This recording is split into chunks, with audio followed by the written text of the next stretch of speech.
OG Diaz, in his latest online post, revealed that his eldest daughter had called him and was crying profusely during the phone call. Nag-video call yung eldest daughter ko, si Erin. Iyak ng iyak, he began in his now viral online post on the social media site, Facebook. According to OG, he got nervous but could not help but curse his daughter when she told him she had passed her comprehensive exam. Punyeta, tong anak ko, pinakaba pa ako.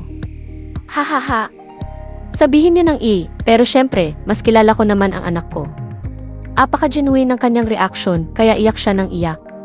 Kasi nga naman, third tier niya na yun kung mapiplease niya ang mga teacher chefs niya sa presentation niya ng kanyang luto sa kanyang culinary course.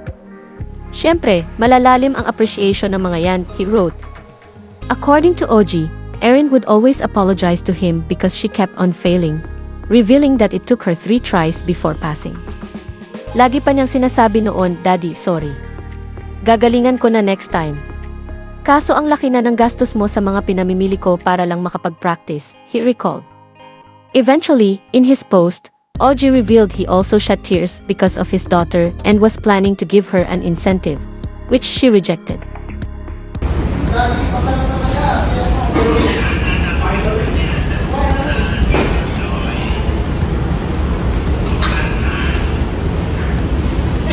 Congrats, Erin!